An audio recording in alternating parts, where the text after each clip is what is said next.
Dun sa higit isang daang contractor na hinahunting ho ninyo dahil hindi nagbayad ang obligasyon nila sa gobyerno ng Maynila, may kasama pa din yung kumpanyang pag-aari ni Sara Diskaya. Yes, they have also. Ilang projects yung hawak nila dun? A good sum of numbers. Magkano po yung involved dun sa project na hawak ng mga Diskaya? Well, more or less, roughly about 3 billion pesos.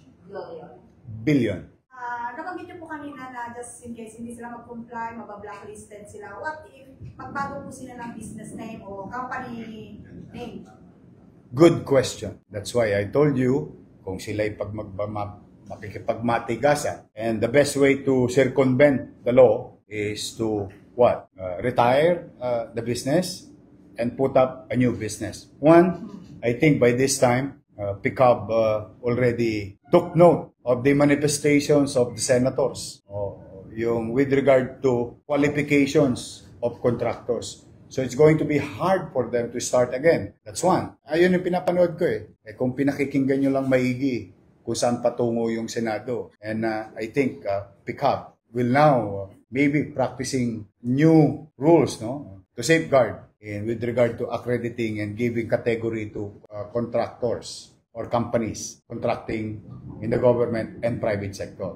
That's one. Two, sabi ko nga sa iyo hanggat may batas kaming makikita para mapapanagot yung personalidad ng kumpanya. While it is true that it is a juridical personality, the corporation, and the life of that juridical person dies when it retires. I don't know, I'm no lawyer, but if I remember it right, pagka ni-retire nila, wala na yung juridical person. But there's somebody who run it, which is a human being. These are personalities. Yun yung pwede namin mahabol. Pwede pa rin naman.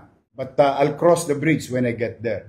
But for the meantime, no, whatever law is available today for them to comply, I will just throw the books to them. Doon sa mga proyekto ng Diskaya family, ang district po ito? Halo-halo. Halo-halo. Anong company specifically? Kasi they have 9. St. Timothy.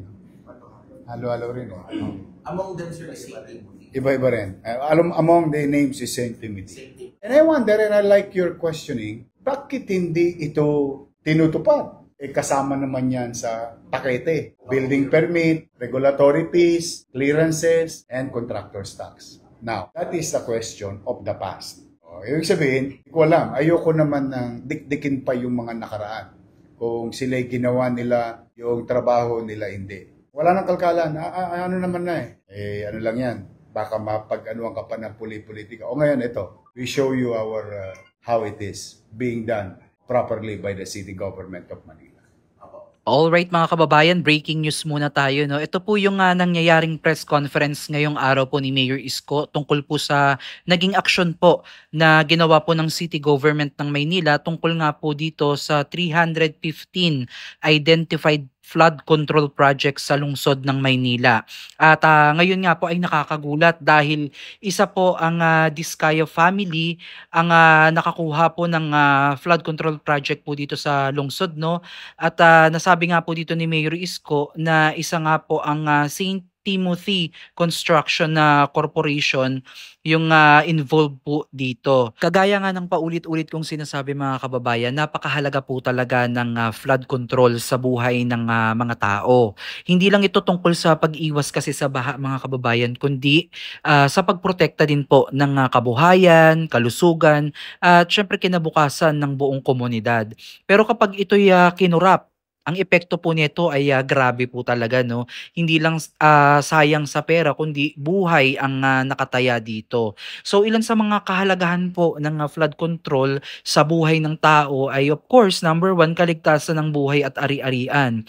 So pinipigilan nito ang biglaang pagtaas kasi ng tubig na maaaring magdulot po ng pagkamatay o pagkasira po ng bahay, sasakyan at mga kagamitan. So kung maaalala nyo mga kababayan, nagtrending po sa social media yung ilang mga litrato po ng mga lumubog pong mga sasakyan sa Quezon City. Makikita nyo po na talagang bubong na lang po yung nakikita dun sa mga sasakyan na lumubog. So imagine niyo yun mga kababayan, yung ibang mga kababayan po natin na isa lang po ang sasakyan, na nasira pa dahil po dito sa nangyaring pagbaha. Samantalang itong mga kontraktor na kinurap yung perang para po sa flood control na nakalaan, napakarami po ng magagarang sasakyan. So alam naman po natin yan, ito nga po yung mainit na pinag-uusapan ngayon sa Senado, yung flood control po, at tinagurian nga pong flood control queen itong si Sara Diskaya, no?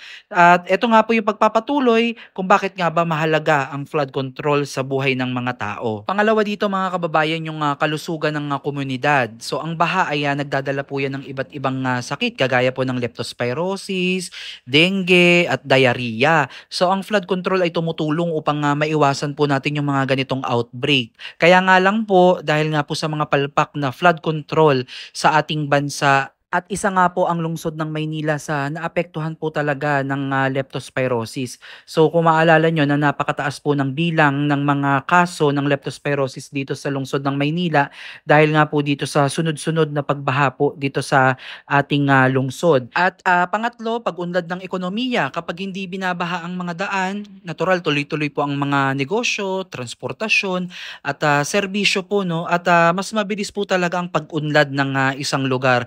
Hindi kagaya ngayon na talagang sira ang ating flood control at wala talagang patutunguhang maganda dahil nga po dito sa mga korap na mga kontraktor, mga congressman o kung sino pa yung mga nasa likod nitong mga to, talagang napakahirap po ng pag-unlad ng isang lugar kung palagi nga namang lubog sa baha. At isa nga po dito sa naapektuhan is yung mga estudyante din, no, na madalas talaga talagang sinususpend ang mga klase dahil nga hindi kaya or mahirap naman i-take yung risk na isugod mo sa ulan o sa baha itong mga bata. So napakalaki talaga ng epekto nito lalo na sa pag-aaral ng mga estudyante na naaantala dahil lamang po dito sa maling paggamit po ng pondo sa flood control. At ito na nga no mga kababayan, dumako na po tayo sa epekto ng korupsyon sa flood control projects. So kapag kinurap ang pondo para sa flood control, ito yung mga posibleng mangyari, no? At alam na natin yan, number 1, ghost project o palpak na infrastruktura. So ayon dito sa aking na-research, no, ayon sa Department of Finance, umabot po sa 118.5 billion ang nawalang halaga sa ekonomiya dahil sa mga ghost flood control project mula 2023 hanggang 2025. So ayan po ay according sa ating na research sa Department of Finance, no, na ibinahagi po nila. So mas matinding pagbaha, no, dahil hindi maayos ang pagkakagawa ng mga proyekto, mas lumalala po ang epekto ng ulan at bagyo. May mga proyekto na parang ano na lang guni-guni na lang ayon mismo daw sa pangulo, no, parang yung mga nabisita niya parang na-shock pa siya dun sa kanyang mga nakita. So hindi natin alam kung ano ba yung totoong nangyari dito sa mga flood control na to, no? Talagang nakakagalit mga kababayan.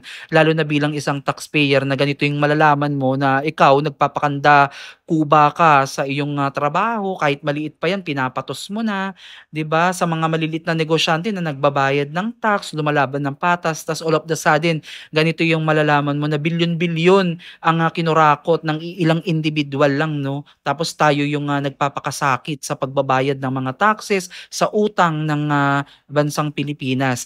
At sa nangyayaring ganito mga kababayan, of course nawawalan po ng tiwala yung mga tao sa gobyerno. Kapag ka nakikita kasi ng mga tao na ninanakaw ang pondo para sa kaligtasan nila, nawawala ang tiwala sa mga institusyon. Totoo po yan, no? At walang halong biro yan. So alam nyo mga kababayan, isa lang yung realization ko dito, no? Ang korupsyon sa flood control talaga ay hindi lang pagnanakaw ng pera. Ito yung tinatawag nating pagnanakaw ng karapatang mabuhay, ng marangal at ligtas ng taong bayan. Imagine ninyo, 'di ba, kung talagang concerned sila sa buhay ng mamamayang Pilipino, bakit hahayaan nila na magkaganito, no? Kung hindi pa dumating itong mga sunod-sunod na bagyo na 'to, hindi natin malalaman ito, no? Pero siguro kaloob na din ng Panginoon na mangyari itong mga sakuna na ito upang mabulgar na yung matagal na talagang ganitong kalakaran. Actually, hindi lang naman ngayon nangyari yan mga kababayan Napakatagal ng panahon na nangyayari yan. Kaya nga ngayon talagang grabe silang kumurap kasi talagang naranasan na nila noon, nakatikim na sila noon ng mga perang galing sa flood control. Kaya talagang 'di ba namihasa ba kumbaga, pero syempre hindi naman palagi ay jackpot ka, hindi naman palagi-lagi Pasko, talagang may hangganan. So, ayan, nakakagulat, no? Dahil isa po ang Discayo family sa meron palang mga proyekto dito sa ating lungsod, no? Dito sa Maynila. At ito po ay nagkakahalaga ng more or less 3 billion na pesos. Billion to ha, hindi million, talagang billion mga kababayan. At biruin nyo kahit billion yung proyekto na nakalaan dito, billion yung pondo na nakalaan dito sa ating lungsod, talagang isa din tayo sa nangungunang lumulubog na mga lungsod sa tuwing may ulan o may mga bagyo. Kaya talagang nakakagalit mga kababayan. At sabi nga ni Mayor Isko ay hindi niya po tatantanan hangga't may nakikita siyang bakas, talagang isisiwalat niya po ito mga kababayan. So hanggang dito na lang muna yung ating reaction video mga kababayan dito po sa naging press conference ni Mayor Isko ngayong hapon. Kung gusto niyo pong panoorin yung kabuuan ay bisitahin niyo po ang kanyang Facebook page, no, upang mapanood niyo po yung buong press conference ni Mayor Isko. So ito lang po ay ating hinighlight lamang po, no, yung ilan sa mga main topic. So comment down below mga kababayan kung ano yung opinion ninyo tungkol dito sa inyong narinig na isa pala ang Discayo family sa nakakuha po ng proyekto dito sa ating lungsod. Lalo na yung mga taga Maynila, mag-ingay kayo dyan, no? Comment nyo yan sa ating comment section at ating talakayin yan sa mga susunod nating update. Muli maraming salamat at God bless po sa inyong lahat.